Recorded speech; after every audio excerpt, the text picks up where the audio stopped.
Nabi Nuh alaihissalam di dalam pengakuannya kepada Allah mengucapkan surah Nuh ayat 21. A'udzubillahi minasyaitonirrajim. Rabbi, wahai penciptaku, pengawasku, penyiap asopanku, pemusnah, pemilikku. Innahum asawni wattaba'u man lam yazidhu maluhu wa waladuhu illa khasara. Wahai Rabbku, sesungguhnya mereka telah mendurhakaiku dan telah mengikuti orang-orang yang harta dan anak-anaknya tidak menambah bagi mereka kecuali kerugian belaka. Jadi di sini Allah Subhanahu wa taala menceritakan tentang keadaan Nabi Nuh alaihissalam yang mengeluhkan, curhat kepada Tuhannya. Tahu apa yang terjadi? Waktu sudah Nabi Nuh ucapkan doa ini, Allah Subhanahu wa taala ijabah. Allah utus Jibril lalu menyuruh Nabi Nuh alaihissalam buat kapal. Kapal untuk supaya selamat, gitu kan. Kapal ini bukan main-main, kapal yang sangat besar. Dan yang uniknya adalah pada saat itu lokasi dakwanya Nabi Nuh padang pasir, nggak ada air. Dibuatlah kapal, maka setiap kali disusun kapal-kapal papan-papan kayu, kaumnya yang kufur ini lewat, ketawain Nabi Nuh. Nuh, kamu bawa kemana kapalmu? Kamu pakai kemana, ini padang pasir? Mau didorong, nggak ada lautan, nggak ada sungai di situ, jauh sekali padang pasir. Kalaupun ini mau diseret kemana sebesar ini? Mereka olok-olok, Nabi Nuh tetap diam aja, tetap bekerja sama orang-orang beriman sampai kapalnya jadi. Setelah kapalnya jadi, tahu apa yang dilakukan oleh orang-orang kafir itu? Mereka sepakat semua menghina Nabi Nuh alaihissalam. Dengan niat begitu, mereka buang air besar, buang air kecil di kapal Nabi Nuh. Semua datang, setiap mau buang air besar di kapal Nabi Nuh, buang air kecil, sampai kapal Nabi Nuh penuh dengan kotoran, gitu kan?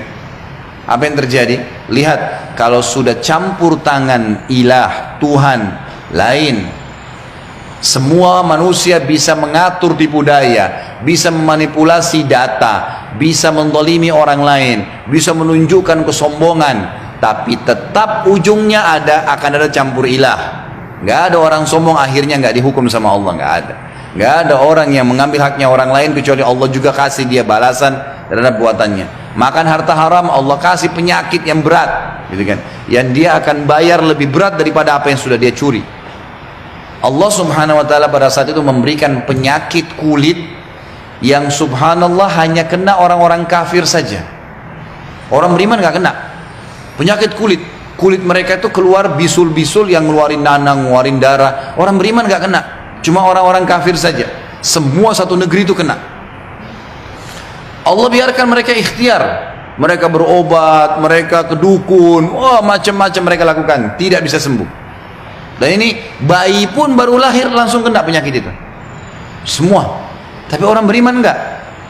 Tahu bagaimana campur tangan ilah, Bapak Ibu sekalian? Salah seorang dari warga itu setelah setahun atau 2 tahun mereka berusaha berobat tidak sembuh-sembuh.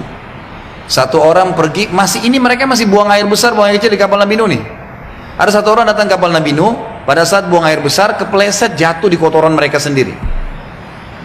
Begitu dia keluar dari kotorannya, sembuh penyakitnya. Nggak ada penyakit kulitnya lagi, sembuh semua.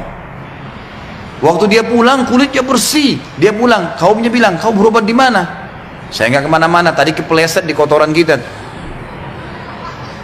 Apa yang terjadi? Satu negeri datang ke kapal Nabi Nuh, cemplungin dirinya mereka. Sampai kata para ulama menjabarkan kisah Nabi Nuh alaihissalam ini, sampai sisa sedikit pun kotoran mereka itu mereka cuil, gosok, sampai kapal Nabi Nuh bersih kembali dengan caranya Allah. Karena kalau masih sisa kotoran, masih ada yang kena penyakit tuh, dia harus berobat ke situ. Sudah sampai bersih kapal Nabi Nuh alaihissalam, bersih semuanya, gitu kan? Barulah Nabi Nuh alaihissalam disuruh selamatkan orang-orang beriman dan disuruh naikkan siapa yang Allah suruh naikkan, kemudian barulah banjir terjadi.